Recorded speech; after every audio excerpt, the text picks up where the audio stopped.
वाले हैं परीक्षा तैयारी कुछ जरूरी टिप्सों पर। जैसा कि सभी जानते हैं कि बच्चों की परीक्षाएं बेहद नजदीक हैं और सभी विद्यार्थी परीक्षाओं की तैयारी में जी जान से जुटे हुए हैं। सभी विद्यार्थी चाहते हैं कि वे परीक्षा में अधिक से अधिक अंक प्राप्त करें और अपने मनपसंद कॉलेज अथवा शिक्षण संस्थान में दाखिला प्राप्त कर सकें या फिर अपनी मनपसंद स्ट्रीम में जा सके।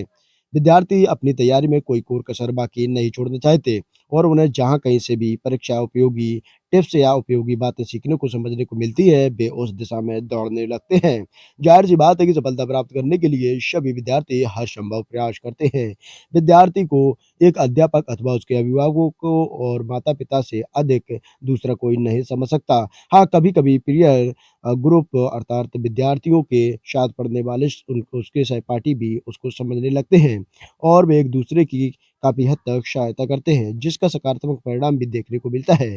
किंतु अनुभव और तजुर्बे की बात की जाए तो विद्यार्थी के अध्यापक और उसके माता-पिता से अधिक उनका मार्गदर्शन शायद दूसरा कोई नहीं कर पाता। एक अध्यापक के दृष्टिकोण से यदि देखा जाए तो कुछ ऐसी ज़रूरी बातें या उपयोगी टिप्स होते हैं जो विद्यार्थियों को परीक्षा में बेहतर करने के लिए प्रेरित और प्रोत्साहित करते हैं, जिनका पालन कर विद्यार्थी अच्छा स्कोर कर सकते हैं।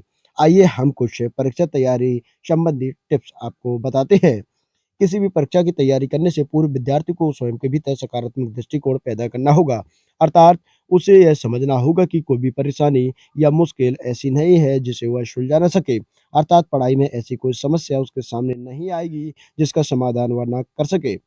हाँ, यह ज़रूर है कि उसे सुलझाने में कुछ समय लग सकता है, किंतु अपने गुरुजनों व शुभचिंतकों की मदद से वह उन समस्याओं को आसानी से सुलझा पाएगा। विद्यार्थियों को अपनी तैयारी करने से पूर्व यह आकलन करना होगा कि उसे अपने सिलेबस में से कितना अच्छे से आता है और कितने प्रतिशत पाठ्यक्रम में वह अभी कमजोरी महसूस कर रहा है। अर्थात वह आत्मविश्वास के साथ यह नहीं कह सकता कि वह इस पाठ्यक्रम में से कुछ भी आए तो बेहतर कर पाएगा। यह आकलन प्रत्येक विद्यार्थी को स्वयं करना होगा और यह आकलन वह स्वयं द्वारा परीक्षाओं के माध्यम से आसानी से कर सकता है। अपना आकलन करने के पश्चात विद्यार्थियों को उस क्षेत्र में अधिक मेहनत करने की आवश्यकता होगी, जिस क्षेत्र में वह स्वयं को कमज़ोर महसूस कर रहा है। ऐसा वे अपने विद्यार्थी दोस्तों, अध्यापकों एवं विभिन्न प्रकार के सपोर्टिंग मटेरियल की सहायता से आसानी से कर सकते हैं। बार-बार अभ्यास करने की आदत को विकसित करना होगा और तल्लीनता से सभी चैप्टर्स को रिवाइज करना होगा। रिवाइज करने की आदत से विद्यार्थियों में आत्मविश्वास भी बढ़ता है। परीक्षाएँ नज़दीक होने का आभास होते ही विद्यार्थियों को अपनी अन्य गतिविधियों पर लगाए जाने वाले समय में कटौती करनी होगी। उदाहरण के तौर पर यदि विद्यार्थी किसी खेल में अथवा किसी हॉबी क्लासेस में पहले 4 से 5 घंटे लगाते थे, तो परीक्षाओं के समय में उस गतिविधि विशेष पर 1 घंटा ही लगाया जाएगा ताकि परीक्षा की तैयारी पर ज़्यादा ध्यान दिया जा सके। छात्रों को चाहिए कि वे पिछली कुछ कक्षाओं के प्रश्न पत्रों का गहन अध्ययन करें और उनमें से जो भी कठिनाई उनके सामने आए, उनके समाधान हेतु आवश्यक प्रयास करें। सोशल मीडिया एक अच्छा ज़रिया हो सकता है, किंतु केवल सोशल मीडिया से मदद पर ही निर्भर रहना घातक साबित भी हो सकता है। इसलिए अपने शिक्षकों और ट्यूशन टीचर या एकेडमिक टीम से सदैव संपर्क में रहना चाहिए और उनके दिए गए निर्देशों का पूर्ण पालन करना चाहिए। मोबाइल प्रयोग के समय में भी अत्यधिक कटौती करने की आवश्यकता है। वर्तमान समय में सभी घरों में बच्चे मोबाइल का बहुत अधिक प्रयोग करने लगे हैं, किंतु यह प्रयोग अधिगम और अधिगम के इतर किसी भी उद्देश्य के लिए किया जाता है। मोबाइल का प्रयोग केवल और केवल पढ़ाई के उद्देश्य से ही किया जाए और समय गंवाने के लिए जिम्मेदार गेम्स और सोशल मीडिया पर न लगाया जाए, तो परीक्षा की तैयारी में खलल पड़ने की संभावना काफ़ी हद तक कम हो जाती है।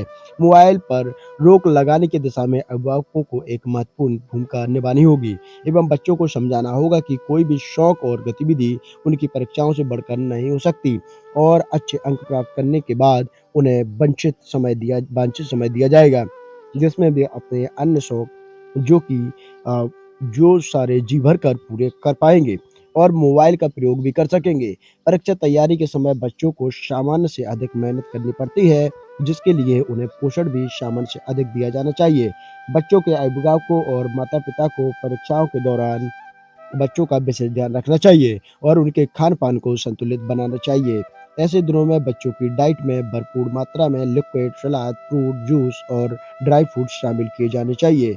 उन्हें ऐसे खान-पान से दूर रखना चाहिए जिससे जिससे उनमें सुस्ती बढ़े और उनका जी पड़ने में ना लगे। जंक फूड से भी कुछ समय के लिए उनको बिल्कुल दूर करना फ़ायदेमंद साबित हो सकता है। विद्यालय में अध्यापकों एवं घर पर माता-पिता को इस बात का विशेष ध्यान रखना चाहिए कि परीक्षाओं के दौरान विद्यार्थियों को परीक्षा के इतर कामों में ना लगाया जाए और उन्हें पूर्ण रूप से परीक्षा में ही इन्वॉल्व रहने के लिए प्रेरित किया जाए। कुछ घरों में अक्सर देखा जाता है कि परीक्षा के दिनों को भी सामान्य दिनों की तरह ही देखा जाता है और दिनचर्या के कामों में बच्चों की हेल्प ली जाती है। कृपया ऐसा करने से बचें और बच्चों को पढ़ाई का स्वस्थ माहौल दें। घर में कामों में बच्चों की हेल्प लेना गलत नहीं है, किंतु परीक्षाएँ किसी भी कार्य से बढ़कर नहीं हो सकती। इस बात का एहसास अभिभावकों को अवश्य होना चाहिए। परीक्षाओं के दिनों में कुछ बच्चे टीम बनाकर पढ़ना पसंद करते हैं, जो कतई गलत नहीं है, किंतु टीम बनाकर पढ़ने वाले विद्यार्थियों को अभिभावकों और उनके बच्चों पर विशेष ध्यान देना होगा। ऐसा ना हो कि टीम लर्निंग के नाम पर विद्यार्थी केवल बातों में ही अपना समय ना गवा रहे हों। बच्चों पर नज़र हमेशा उन्हें बता कर ही तो नहीं रखी जाती, अपितु उनके अपने विवेक का उपयोग करके भी बच्चों को ऑब्जर्व किया जा सकता है और आवश्यकता पड़ने पर थोड़ी टोका-टाकी भी की जा सकती है। अनुशासन के नियमों का पालन करना अति आवश्यक है। सबसे अधिक महत्वपूर्ण बात परीक्षाओं के समय में बच्चों का हौसला बढ़ाया जाना चाहिए और उनके आसपास शांति और सुकून का माहौल पैदा करने के सभी प्रयत्न किए जाने चाहिए। पढ़ने के लिए उन्हें ऐसा माहौल देना चाहिए जिससे उनका ध्यान न भटके और वे आराम से पढ़ाई पर अपना सारा ध्यान केंद्रित कर सकें। बच्चों का मनोबल बढ़ाने में सबसे अधिक बड़ी और महत्वपूर्ण भूमिका उनके अभिभावकों, माता-पिता और शिक्षकों की होती है और इन सभी को अपने ये दायित्व बखूबी निभाने चाहिए।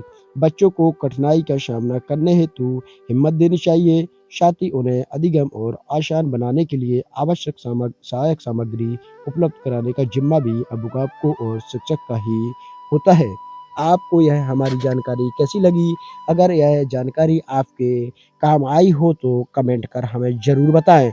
साथ ही हमारे चैनल को सब्सक्राइब करें और अपने दोस्तों को यह वीडियो शेयर करना ना भूलें, ताकि अगर वह भी परीक्षा संबंधी किसी भी प्रकार की परेशानी से जूझ रहे हैं तो उन्हें इससे हेल्प मिल सके। धन्यवाद।